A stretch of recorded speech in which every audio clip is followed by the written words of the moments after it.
Hi, this is Analytics, and welcome to another lesson. If you find this video helpful, don't forget to like, subscribe, and share your thoughts or questions in the comments. Let's get started.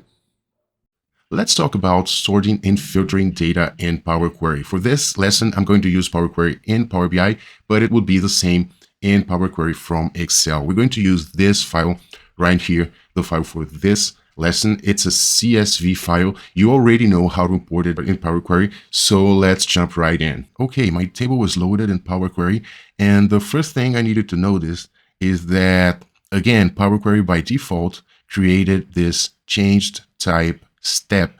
It is always trying to figure out the data types for each column, as we discussed in previous videos. But there's a way to, in case you want it, there's a way to disable this adamant need that Power Query has to assign data types to each column. There's a way to disable it. We'll see it in the next video.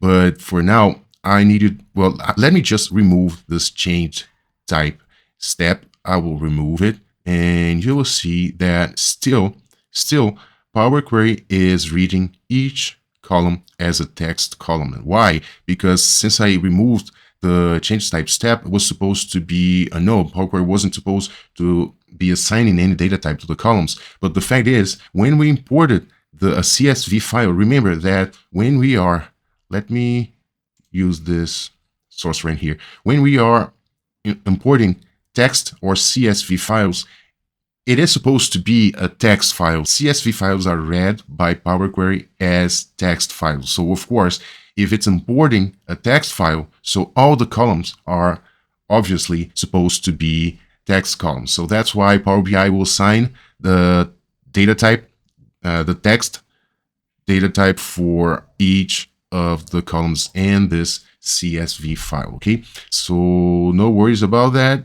All you have to do is just to assign the right data type to each of the columns. So you should also notice that my first row was supposed to be the column headers. So Power Query wasn't able to identify and pull the first row up as the column headers. So I will do it manually. Look, name, height, mass, hair color. So this row was supposed to be here as a column header. So I'm going to do it manually. Just click and transform and then use first row as headers. All I have to do is click, and then now my first row was pulled up and became the column headers. I could undo it by clicking the down arrow and clicking the opposite, which is use headers as first row. So check it out. This first choice here is the main one that is here on the large button, and the second choice is the opposite. So use headers as first row, and now my headers were pulled back down and as a first row. Of course, this is not what I want, so I'll just remove. In case you ever need to bring the column headers down, so there is this button here, but in this case, in this example here, I'm just actually undoing what I did before. So what did I do? I promoted the headers to the first row, and then for any reason I needed to undo it. And in this case, what I didn't actually remove the promoted header step. Actually, I created a new step demoting the headers. That was not a good choice for this example. Instead of creating extra steps that weren't actually needed, I could just, if I needed to bring the first row back, I just would remove the promoted header step and get back to the previous scenario. So only in case you are working with, for example, a table that actually was loaded in Power Query, and the column headers were correctly read, in case you need to pull it down, so you will use this second choice here. But in my experience, I never actually used it in the real world. Okay, so I'm going to keep the first row as the column headers, and I'm going to use basically these three first columns. This one, I'm going to mark it as a whole number, and I will, so this change type step didn't really make any difference, because if I remove it, nothing's going to change. Power Query is still reading it as text because it's a CSV file. So let me change it into a whole number, and you will see there's a little error here, and I will show you why there's this error. There is an error here. Let me remove the last step because of these NA values in my table, NA values in my table. And these NAs are coming from the original data, which I downloaded from the R language, and NA means not available. So actually these rows were supposed to be empty, but when I downloaded, it happened to have a NA marked in each cell. So what I'm going to do, I'm just going to remove the NAs. And that's a way to work with filtering data. So first off, I'm going to use this little arrow right here. And this way I'm going to start working with filtering. I'm going to filter the data in this column, removing the NAs. So when I try to turn it into a whole number, so this error occurs because actually I'm trying to turn a text into a number. So there's no way to turn NA, a text, into numbers. So that's why I get this error message. So what I'm going to do, I'm just going to remove these NAs, and you should be careful here, very careful, because whenever you remove NAs in this column, you will be removing the entire row. So maybe you don't want the NA in this column, but you want the data that is in the other columns, but in the same row. So please be careful, because when you remove some unwanted data or some unwanted value in a column, you will necessarily affect the other columns, and maybe the data in that same row from other columns will be important for you. So be careful.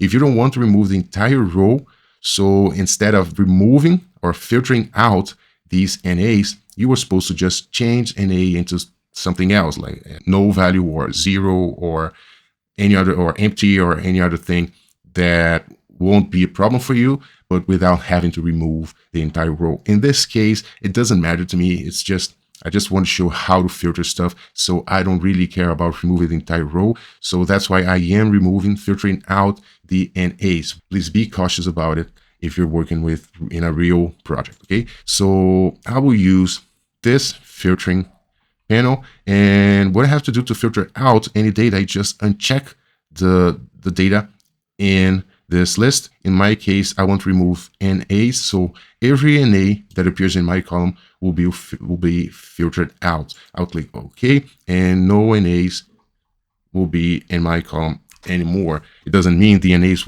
can't be in other columns. They are. Look right here, I have an NA, and they could appear in other columns too. And now I don't have any NA in this column. And please notice that I just filtered out the data. I haven't removed it from my database. So if I want to bring it back, all I have to do is check the box, and then NAs will come back to my column. So I can't undo the filtering. It's very easy. But whenever I remove or filter out anything from my table, whenever I move this data over to Power Query, anything that I filtered out will not be carried into Power BI. So any transformation, any change, any filtering or sorting that you do here in Power Query will be carried out into Power BI. So in Power BI, once you have moved your data into Power BI, you won't be able to bring those NAs back. In case you want to bring those NAs back, you have to open the Power Query editor again, and then bring it back, and then again load the new data, the transformed data, into Power BI. Okay, so I want you to be very mindful that whatever change you do in Power Query, your last version of your table is the version that will be available in Power BI. So the data that you filter out in Power Query will still be available, so you can bring it back in Power Query, but once you pass it on to Power BI, it will be no longer available. Okay, and that's a way to filter out what you want. And let's make this column, now I can make it a whole number column. In this column right here, I have numbers, but whole numbers, but I'm still going to leave it as text. And in this column, I really have text. It's just the names of characters in Star Wars. So another thing I wanted to notice is that, well, in Power BI and in Power Query, the choices that are offered to me, the resources and tools that are available to me, are associated with the context in which you're working. And please keep that word in mind, because when we start learning Power BI, this word is very important in Power BI and in the DAX language, which is the context. So, for example, in this column right here, I have numbers, right? But my numbers are being read as text. So this is one context. I have a text column, and this column, it's a numeric column, so it's in whole different context, which means the choices and the resources and tools that will be available for me to work with on this column, text column, are different from the ones to work on this numeric column. So look, if I click the down arrow, you will see that I have, of course, text filters, right? Makes sense. If I click here, and then I have no longer text filters, but number filters. So numbers filters are very intuitive. I'm just going over a few examples very quickly. But in case you say you want to select to keep in your column only the numbers that are below, say, 40. So you're not going to uncheck in this list every value that is above 40. So imagine this column has 5 million rows, so you can't do this. So there must be a better way to do it, and actually there is. And you can also select or deselect all, and there's a better way to do it. You could use the number filter. So I want to keep in my row only with the basic configuration. With the basic configuration, let's say I want to keep only the value that equals 45. Okay, now I only have 45s, but instead maybe I don't want the numbers that are equal 35. I want the values that are greater or maybe less than 45, and then the filter will work accordingly.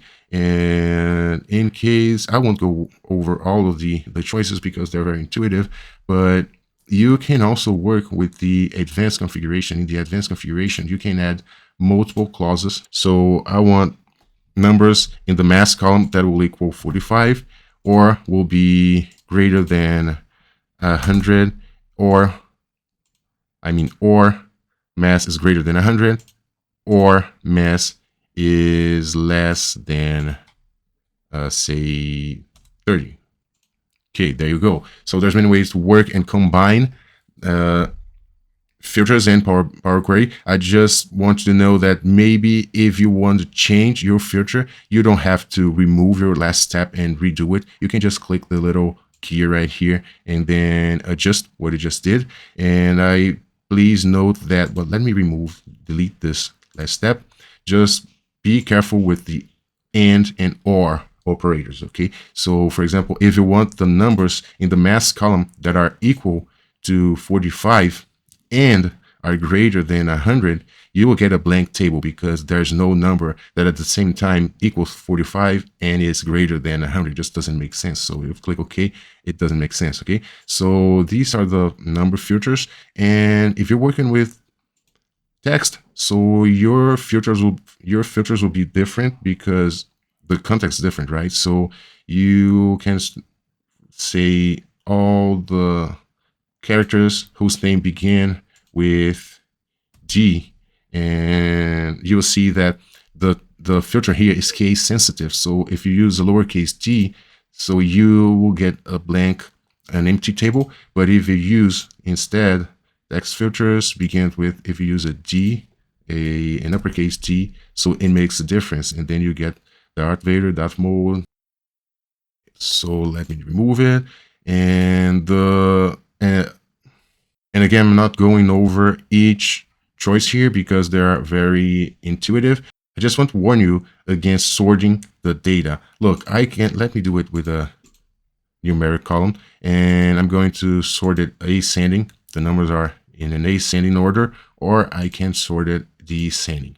And that's, again, really obvious and intuitive, but please only use sorting, whether ascending or descending. Only use it when it's really, really needed, okay? So unless you don't really need it, try not to use it because it's going to have an effect on the performance of your data model. So say you have 5 million rows, 100 million rows. So sorting this data requires a lot of processing power. So if you don't really need a specific order in your table, so avoid using sorting, whether ascending or descending. Okay, so this lesson was very easy. Please don't forget to like, subscribe, and share it with your friends. See you in the next video.